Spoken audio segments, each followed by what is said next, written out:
Assalamu alaikum. It is to just commence with a profound penetration for those desirous, for those a person having a profound knowledge, a profound wisdom level, is still making unrelenting efforts, endeavoring, making toilings, sans any exaggeration, sans saving any kind of the hurdles, impediments, hindrances, obstacles being just faced by them. But in spite of this, having much more curiosity, having much more desire, having much more profound appetite for knowledge, for the something that these people are, especially having a profound wisdom, having a profound knowledge in cracking down these kind of one of the combined competitive examinations. The examination data are just consider the bureaucrat examinations. The examination data are just consider is a uphill task for these kinds of person.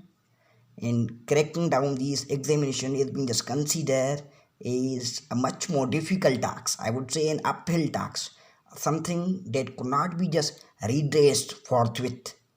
But for these students, for whatsoever one of the knowledge, the profound knowledge, I would say, any kind of the infinitesimal knowledge, I would say, the knowledge, sense, lauding, sense, eulogizing, sense, and then the kudos, sense any dreamer that this is the something that I have just brought for them for the first time for the students belonging to the Pakistan, that bringing and making and teaching them the sentence breaking techniques of how to just read out and how to just also amass these kind of knowledge forthwith, that how the sentence structures are just penned down by one of the veteran, the cognoscentry and the literary figures of the Dawn newspaper, especially their chief editor, especially the person writing these editorials on the regular basis. And first of all, I would like to just in the first place, I would like to just precisely delineate before these students that how and for what merely purpose, what is one of the reasons to say concerning reading these kind of the op-eds, these kind of the editorials on the regular basis. First of all, the one way that could also assist, that could also benefit us all is that these are the editorials that could just develop your analytical approach. One of the indispensable, the compulsory, the mandatory, I would say, the prerequisite, I would say, for cracking down the CSA examination or any another like of it. So these are much more beneficial for us, that how this could just develop us one of the ineluctable habit of analyzing or also rebuking, chiding, or vilifying any kind of one of the issue that really needs to be just redressed diligently, amicably, the justice and equity. And by just coming to the main topic, that this is the something that could just bear much more fruit for us. There are numerous various benefits of reading these op-eds, reading these editorials, that how especially I would say the students who are much more curious, there's something for them to just there's something for them that within the few months, I would say, while just having the consistency, having the tunnel vision, I would say, having the ambitious goals, having the admin and determination, for so that within the few months they could just develop a habit, the ineluctable habit of analytical approach, that how to just also analyze a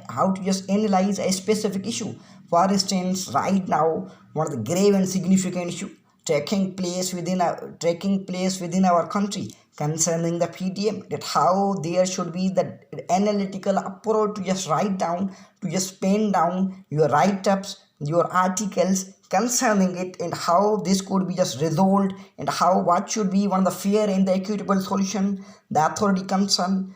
how they could also bring those kind of the elements igniting and exacerbating the topsy-turvy atmosphere, I would say, that how they could be just brought into the ambit of the law. That's why there are numerous benefits of reading the editorials on the regular basis, and especially over here in this class that I have just launched, especially to just assist, to just eradicate one of the flaws, the imperfections, the illusions allowed to the person, making them is an ineluctable habit for them and are unable to just eradicate, terminate these kind of the flaws forthwith.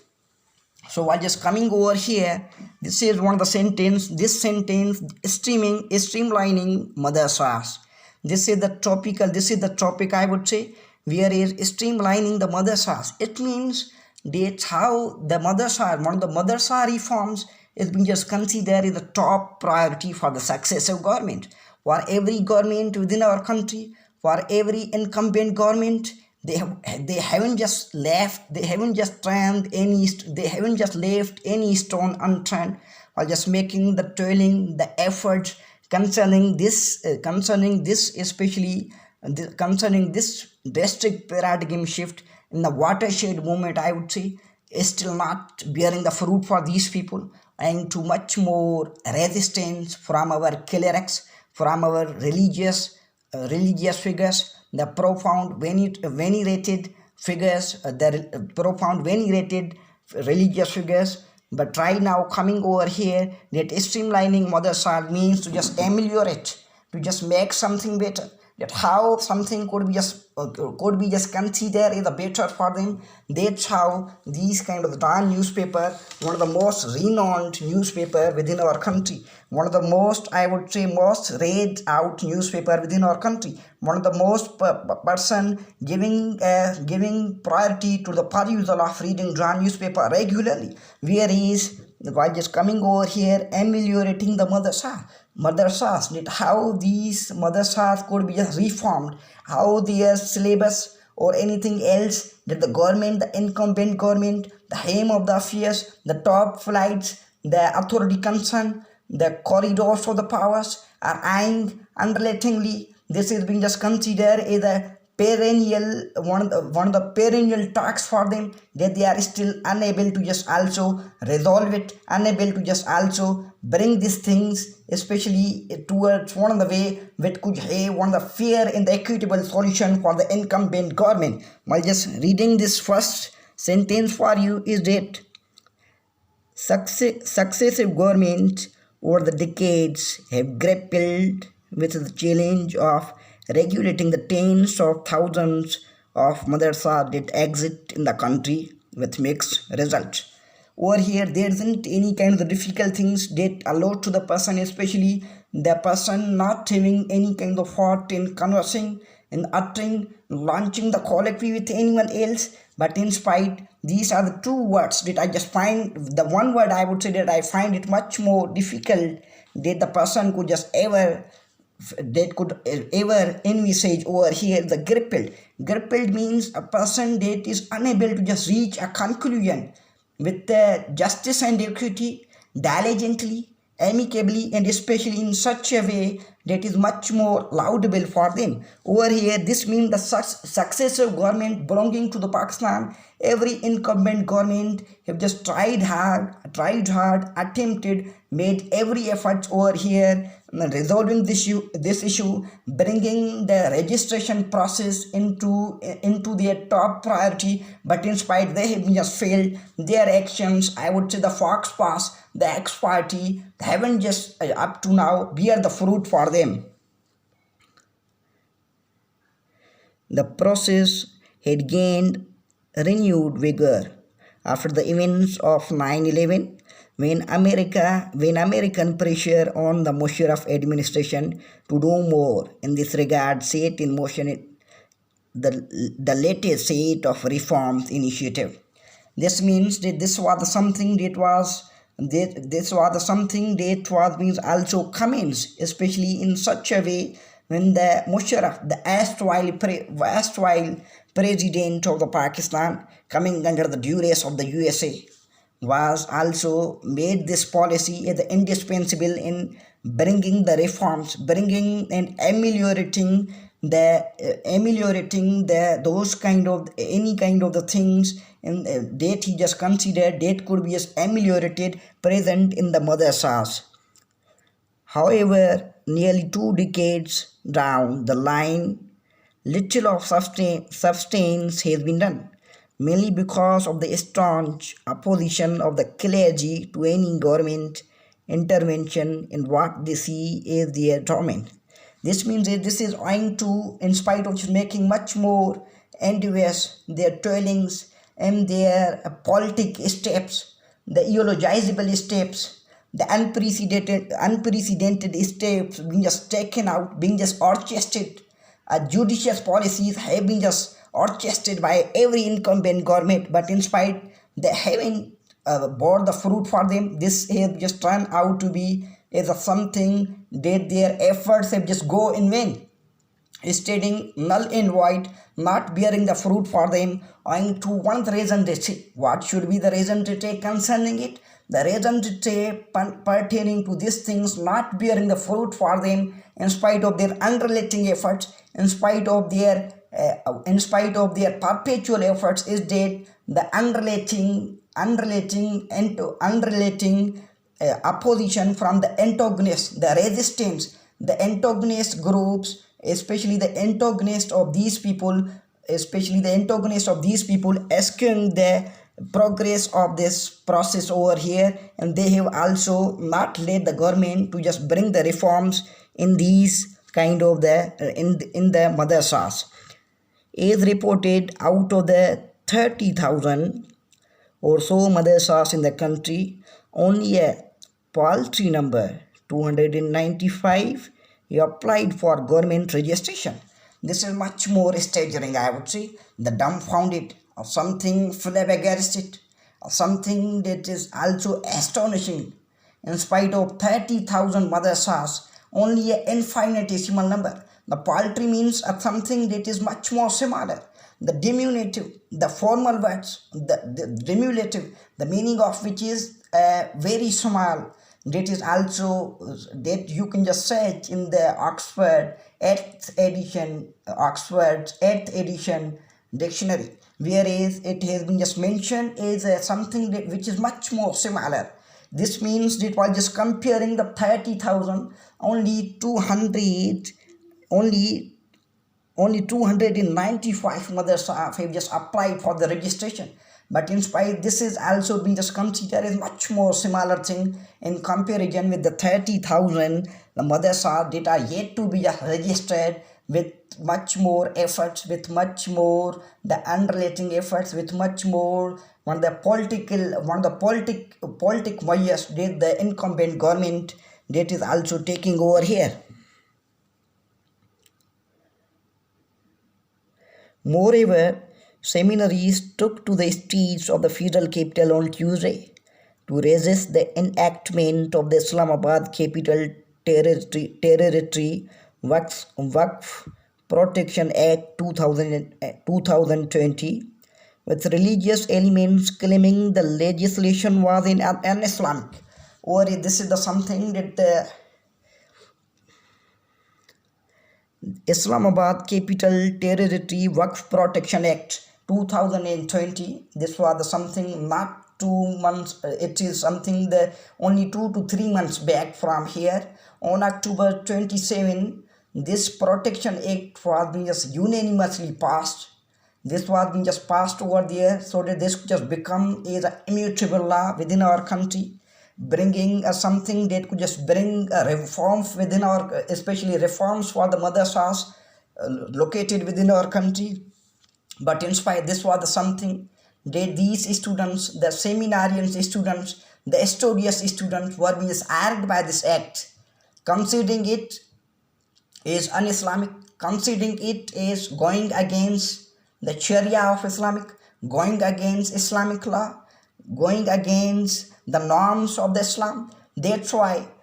in order to carrying their, while just also registering their demonstrations over there, in the face of the demonstrations, the deluge, the tens of the thousands of the students thronged to the Islamabad over there to register to their protest, so that the authority concerned may still they are not considering it as something that needs to something that they really need to just mull over once again, having a rigorous introspection, carrying out a thorough deliberation, that how the something that could be just amended is the something the government has already vowed in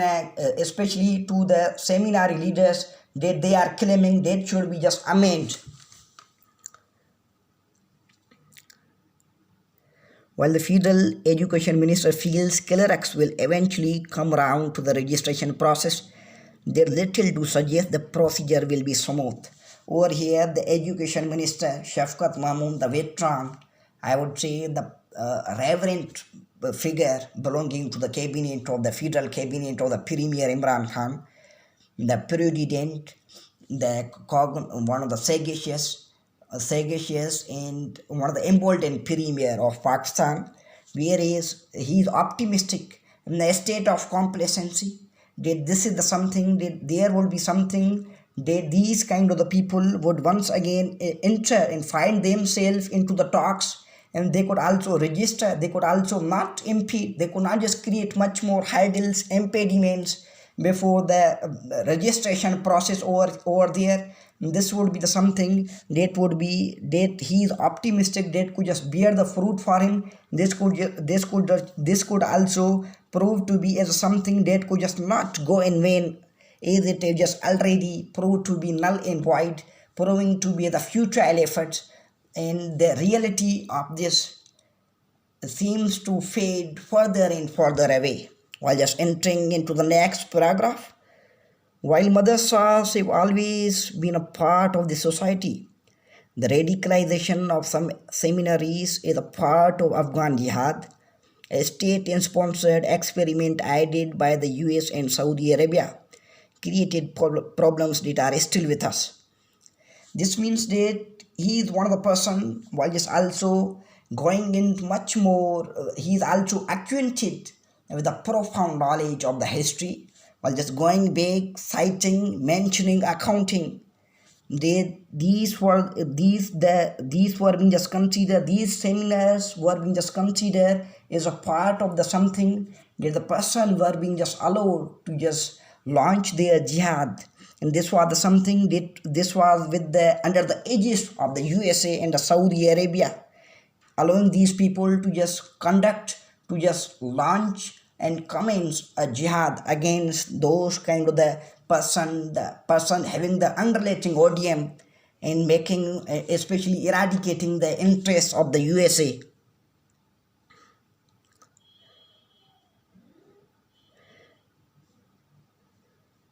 Long after the end of Cold War,